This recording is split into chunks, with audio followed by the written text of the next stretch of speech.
ಚರ್ಚೆ ನಡೆದಿದೆ. ಕೆಲವೇ ಕ್ಷಣಗಳಲ್ಲಿ ಮುಖ್ಯಮಂತ್ರಿಗಳು ಸುದ್ದಿಗೋಷ್ಠಿ ಕರೆಯಲಿದ್ದಾರೆ.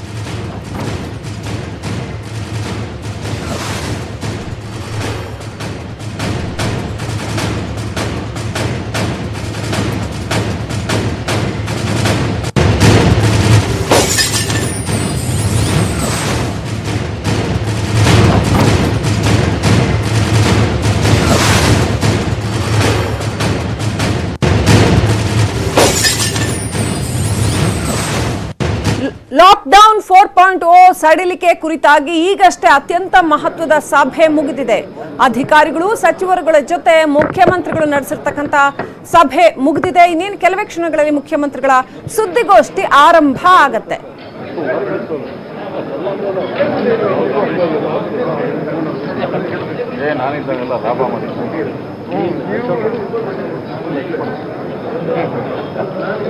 ಬಸ್ ಸಂಚಾರ ಆರಂಭ ಆಗುತ್ತಾ, ಆ ಬಗ್ಗೆ ಏನ್ ಹೇಳ್ತಾರೆ, ಬೇರೆ ಬೇರೆ ವಿಚಾರಗಳ ಬಗ್ಗೆ ಏನ್ ನಿರ್ಧಾರ ಕೈಗೊಳ್ಳಲಾಗಿದೆ, ಲಾಕ್ಡೌನ್ 4.0 ಸಡಿಲಿಕೆಯ ಬಗ್ಗೆ ಏನ್ ನಿರ್ಧಾರ ಕೈಗೊಂಡಿದ್ದಾರೆ, ಕಂಟೈನ್ಮೆಂಟ್ ಝೋನ್ಗಳ ಬಗ್ಗೆ ಏನಾದರೂ ಹೊಸ ರೀತಿಯ ನಿಯಮಗಳನ್ನ, ಇನ್ನಷ್ಟು ಬಿಗಿ ನಿಯಮಗಳನ್ನ ರೂಪಿಸ್ತಾ ಇದೆಯಾ, ಕಾರ್ಮಿಕರ ವಿಚಾರದಲ್ಲಿ ಏನ್ ನಿರ್ಧಾರ ಕೈಗೊಂಡಿದ್ದಾರೆ, ಹೀಗೆ ಸಾಕಷ್ಟು ಪ್ರಶ್ನೆಗಳಿದೆ. ಮುಖ್ಯಮಂತ್ರಿಗಳೇನ್ ಹೇಳ್ತಾರೆ, ಕುತೂಹಲದಿಂದ ಕಾಯ್ತಾ ಇರುವಂತಹ ಸಮಯ. ಇನ್ನೇನು ಕೆಲವೇ ಕ್ಷಣಗಳಲ್ಲಿ ಮುಖ್ಯಮಂತ್ರಿಗಳ ಸುದ್ದಿಗೋಷ್ಠಿ ಆರಂಭ ಆಗುತ್ತೆ.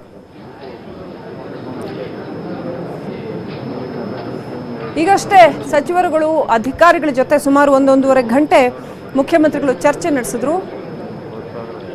ಅತ್ಯಂತ ಪ್ರಮುಖ ವಿಚಾರಗಳನ್ನ ಅವರಿಂದ ಕೇಳಿ, ಮಾಹಿತಿಯನ್ನ ಪಡ್ಕೊಂಡು, ಸಲಹೆಗಳನ್ನ ಪಡ್ಕೊಂಡು ಇದೀಗ ನಿರ್ಧಾರಗಳನ್ನ ಕೈಗೊಂಡಿದ್ದಾರೆ.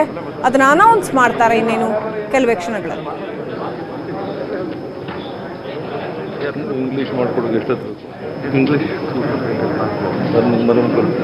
ಕೇಂದ್ರ ಸರ್ಕಾರ ಲಾಕ್ಡೌನ್ 4.0 ಅನೌನ್ಸ್ ಮಾಡಿದ ನಂತರದಲ್ಲಿ ರಾಜ್ಯಗಳಿಗೆ ಒಂದಷ್ಟು ಮಟ್ಟಿನ ವಿವೇಚನೆಗೇನೆ ಬಿಟ್ಟುಬಿಟ್ಟಿದೆ. ಒಂದಷ್ಟು ವಿಚಾರಗಳನ್ನ ರಾಜ್ಯಗಳು ನಿರ್ಧಾರ ಕೈಗೊಳ್ಳಲಿ ಅಂತ ಒಂದಷ್ಟು ವಿಚಾರಗಳನ್ನ ಬಿಟ್ಟಾಗಿದೆ. ಹಾಗಾಗಿ ವಿಧಾನಸೌಧದಲ್ಲಿ ಇವತ್ತು ಮುಖ್ಯಮಂತ್ರಿ ಬಹುಮಹತ್ವದ ಸಭೆಯನ್ನ ಕರೆದ್ರು. ಸಚಿವರುಗಳು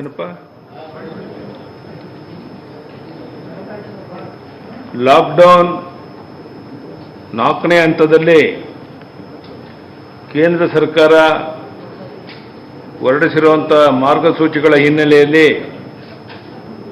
ಯಾವ ಚಟುವಟಿಕೆಗಳಿಗೆ ಅನುಮತಿ ನೀಡಬೇಕು, ನೀಡಬಾರದು ಅನ್ನೋದ್ರ ಬಗ್ಗೆ ಸುದೀರ್ಘವಾಗಿ ನಮ್ಮ ಸಚಿವರುಗಳ ಜೊತೆ, ಅಧಿಕಾರಿಗಳ ಜೊತೆ ಚರ್ಚೆ ಮಾಡಿ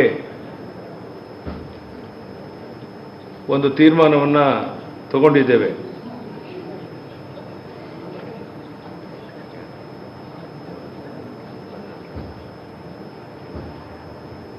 ನಮಗೆ ಗೊತ್ತಿರೋ ಹಾಗೆ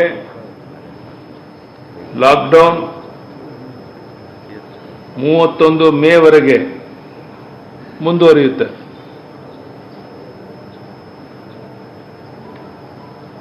ಕಂಟೈನ್ಮೆಂಟ್ ಝೋನ್ಗಳಲ್ಲಿ ಬಿಗಿ ಭದ್ರತೆ ಮಾಡ್ತೇವೆ. ಅಲ್ಲಿ ಯಾರಾದರೂ ಕಾನೂನು ಬಾಹಿರ ವರ್ತನೆ ಮಾಡಿದರೆ ಅವ್ರ ಮೇಲೆ ಕ್ರಿಮಿನಲ್ ಕೇಸ್ಗಳನ್ನು ಹಾಕ್ತೇವೆ. ಬಹಳ ಮುಖ್ಯವಾಗಿ ಜನರ ಓಡಾಟಕ್ಕೆ ಅನುಕೂಲ ಆಗಬೇಕು ಅಂತೇಳಿ BMTC, KSRTC, NW KSRTC, NE KSRTC 4 ನಿಯಮಗಳು ರೆಡ್ ಝೋನ್, ಕಂಟೈನ್ಮೆಂಟ್ ಝೋನ್ ಬಿಟ್ಟು ಉಳಿದೆಲ್ಲ ಕಡೆ ಬಸ್ಸಿನ ಓಡಾಟ ನಾಳೆ ಬೆಳಗ್ಗೆಯಿಂದನೇ ಪ್ರಾರಂಭ ಆಗುತ್ತೆ. ಪ್ರೈವೇಟ್ ಬಸ್ಸಸ್ ಸಹ ಓಡಾಟ ಮಾಡಬಹುದು. ಆದರೆ ಒಂದೇ ಒಂದು ಕಂಡೀಷನ್ ಅಂದರೆ, ಒಂದು ಬಸ್ನಲ್ಲಿ 30 ಜನ ಮಾತ್ರ ಪ್ರಯಾಣ ಮಾಡಬೇಕು. ಲಾಸ್ ಆದರೂ ಪರವಾಗಿಲ್ಲ, ಒಂದು ಅಂತರವನ್ನು ಕಾಯ್ದುಕೊಳ್ಬೇಕಾಗಿರೋದ್ರಿಂದ 30 ಜನ ಮಾತ್ರ ಪ್ರಯಾಣ ಮಾಡಬೇಕು. ಈ ಸೋಷಿಯಲ್ ಡಿಸ್ಟೆನ್ಸನ್ನು ಕಾಪಾಡಿಕೊಳ್ಳೋ ದೃಷ್ಟಿಯಿಂದ ಮಾಸ್ಕ್ ಹಾಕೊಳ್ಳುವಂಥದ್ದು ಕಡ್ಡಾಯ. ಇಲ್ಲದೇ ಇದ್ರೆ ಅವ್ರ ಮೇಲೆ ಇಲಾಖೆ ಅಧಿಕಾರಿಗಳು ಪೊಲೀಸ್ ಅಧಿಕಾರಿಗಳು ದಂಡವನ್ನು ಹಾಕ್ತಾರೆ. ಅದಕ್ಕೆ ಅವಕಾಶ ಕೊಡದೇನೆ ಎಲ್ಲ ಕಡೆ ಮಾಸ್ಕ್ ಹಾಕೊಂಡೇ ಓಡಾಡಬೇಕು. ಬಸ್ಸುಗಳಲ್ಲೂ ಮಾಸ್ಕ್ ಕಂಪಲ್ಸರಿ.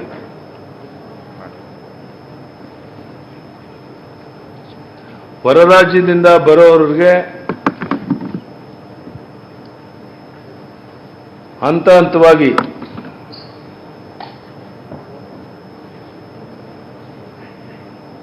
ಮತ್ತು ಸಾಂಸ್ಥಿಕ ಕ್ವಾರಂಟೈನ್ ಕ್ರಮ ಮುಂದುವರಿಸೋದಕ್ಕೆ ತೀರ್ಮಾನ ಮಾಡಿದ್ದೇವೆ. ಅನಿವಾರ್ಯ ಬಿಟ್ಟು ಬೇರೆ ಕಾರಣಕ್ಕಾಗಿ ಬೇರೆ ರಾಜ್ಯಗಳಿಂದ ಜನ ಬರೋದಕ್ಕೆ ಅವಕಾಶವನ್ನು ಅನಿವಾರ್ಯ ಬಿಟ್ಟು ಬೇರೆ ಕಾರಣಕ್ಕೆ ನೀಡೋಲ್ಲ. ಆಟೋ ರಿಕ್ಷಾ, ಟ್ಯಾಕ್ಸಿ ಡ್ರೈವರ್ ಬಿಟ್ಟು ಇಬ್ಬರು ಪ್ರಯಾಣ ಮಾಡಬಹುದು. ಮ್ಯಾಕ್ಸಿ ಕ್ಯಾಬ್ಗಳಲ್ಲಿ ಡ್ರೈವರ್ ಬಿಟ್ಟು 3 ಜನ ಪ್ರಯಾಣ ಮಾಡಬಹುದು. ಇವ್ರಿಗೂ ಸಹ ನಾಳೆಯಿಂದನೇ ಇದಕ್ಕೆ ಅನುಮತಿಯನ್ನು ಕೊಟ್ಟಿದ್ದೇವೆ. ಅವ್ರಿಗೂ ಸಹ ಮಾಸ್ಕ್ ಕಡ್ಡಾಯ, ಬಿಗಿಯಾದ ಕ್ರಮವನ್ನು ತಗೊಳ್ಬೇಕು. ನಾಳೆಯಿಂದ ಮಾಲ್ಗಳು, ಸಿನಿಮಾಗಳು ಬಿಟ್ಟು, ಹೋಟೆಲ್ಗಳು ಬಿಟ್ಟು ಎಲ್ಲ ಅಂಗಡಿಗಳನ್ನು ತೆರೀಬಹುದು. ಚಿನ್ನ ಬೆಳ್ಳಿ ಅಂಗಡಿ ಸೇರಿ ಯಾವುದೇ ಅಡ್ಡಿ ಆತಂಕ ಇಲ್ಲ. ಟ್ರೈನ್ಗಳು ನಮ್ಮ ರಾಜ್ಯದ ಒಳಗಡೆ ಓಡಾಟ ಮಾಡಬಹುದು. ಸಾಧ್ಯವಾದಷ್ಟು ಹೊರಗಡೆಯಿಂದ ಬರೋ ಟ್ರೈನ್ಗಳಿಗೆ ಅವಕಾಶಗಳು 31 ವರೆಗೆ ಕೊಡಲ್ಲ. ಸೆಲ್ಯೂನ್ ಶಾಪ್ ತೆಗಿಬಹುದು.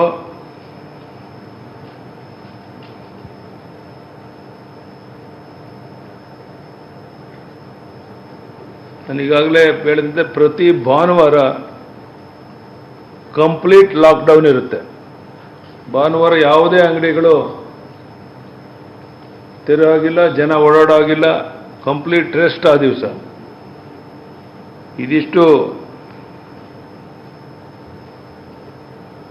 ಇವತ್ತು ತಗೊಂಡಿರುವಂಥ ತೀರ್ಮಾನ.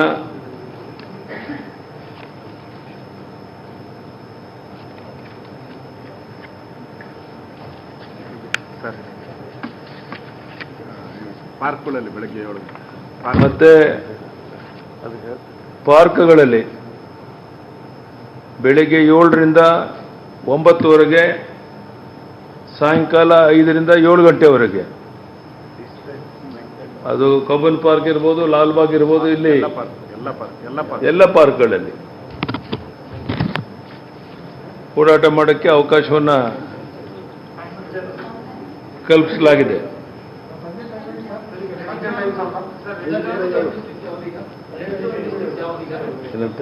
ಸಾಯಂಕಾಲ 5ರಿಂದ 7 ಗಂಟೆ, ಬೆಳಗ್ಗೆ 7ರಿಂದ 9 ಗಂಟೆ.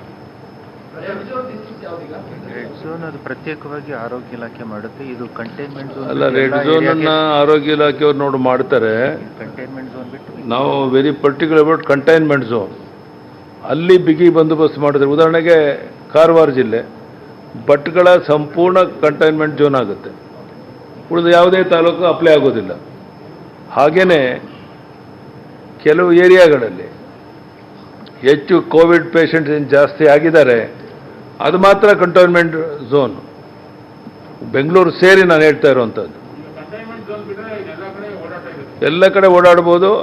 ಈ ಕಂಡೀಷನ್ ಒಳಗಡೆ ಮಾಸ್ಕ್ ಹಾಕ್ಕೊಂಡು ಆ ಇತಿಮಿತಿಗಳಲ್ಲಿ ಫ್ರೀಯಾಗಿ ಓಡಾಡ್ಬೋದು. ಅದು 31st ನೋಡ್ತೇವೆ ಜನ ಯಾವ ರೀತಿ ಕೋಆಪರೇಟ್ ಮಾಡ್ತಾರೆ, ಯಾವ ರೀತಿ ಬಿಗಿ ನಾವು ಕ್ರಮವನ್ನು ತಗೊಳ್ಳೋಕೆ ಸಾಧ್ಯ ಆಗುತ್ತೆ, ಇದನ್ನು ನೋಡ್ತೇವೆ ಅಪ್ ಟು 31st. ಅದಾದಮೇಲೆ ರಾಜ್ಯಗಳಿಗೇನೆ ಸಂಪೂರ್ಣ ಸ್ವಾತಂತ್ರ್ಯ ಸಿಕ್ಕಿರೋದ್ರಿಂದ ನಾವು ಮುಂದೇನಾದರೂ ಬದಲಾವಣೆ ಇದರಲ್ಲೂ ಮಾಡಬೇಕು ಅಂತಿದ್ರೆ, ಇದರಲ್ಲಿ ಬಿಗಿ ಕ್ರಮ ತಗೊಳ್ಬೇಕು ಅಂತಿದ್ರೆ ವಿಲ್ ವಿತ್ಡ್ರಾ ಎನಿ ಒಬ್ಬೊಬ್ರು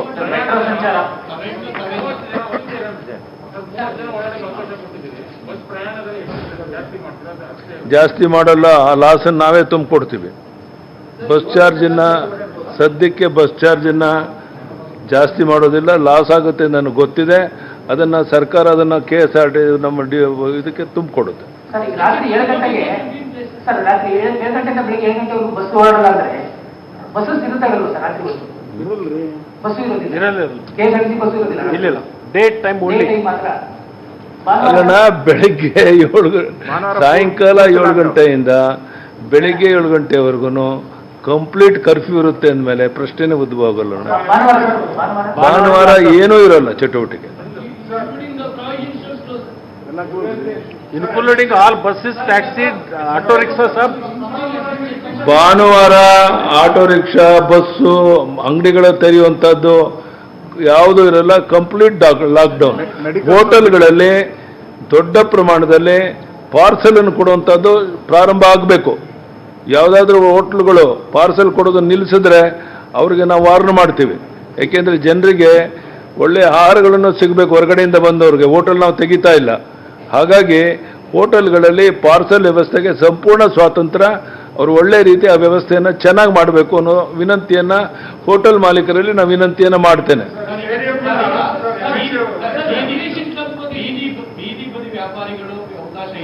ತೆಗಿಬೇಕು, ತೆಗಿತಾರೆ. ಬೀದಿ ವ್ಯಾಪಾರಿಗಳು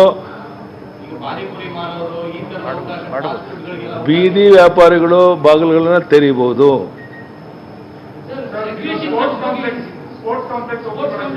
ಮಾಡಬಹುದು. ಅಲ್ಲಿ ಯಾರು ಜನ ಇರಲ್ಲ, ಅವರ ಆಟ ಆಡ್ಕೊಳ್ಳೋಕ್ಕೆ ಪರ್ಮಿಷನ್ ಇದೆ.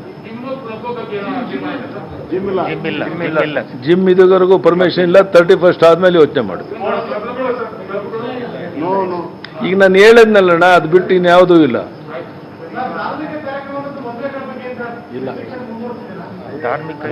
ಧಾರ್ಮಿಕ ಕಾರ್ಯಕ್ರಮ, ಮದುವೆಗಳು ಇಲ್ಲ. ಮದುವೆ ಮಾಡ್ಕೋಬೋದಣ್ಣ, ನನಗೆ ಬೇಡ ಅನ್ನ. 50 ಜನದ ಮೇಲೆ ಇರಬಾರ್ದು ಅಷ್ಟೇ. ಧಾರ್ಮಿಕ ಇಲ್ಲ sir. Today I convened a meeting with ministers and senior officers regarding permitting various activities during 4th phase of lockdown in the state according to the guidelines issued by Government of India. We discussed in detail about holding economic activities, people arriving from other countries and states, their quarantining, restraining public transports, law and order situation, etc. Chief Secretary will issue government order in the evening in this regard in compliance with the Government of India guidelines. We have decided not to allow people from Gujarat, Maharashtra, Kerala, Tamil Nadu till May 31st, but allowed in stages. Buses of all road transport corporations in state and private buses will be with precautionary measures. They will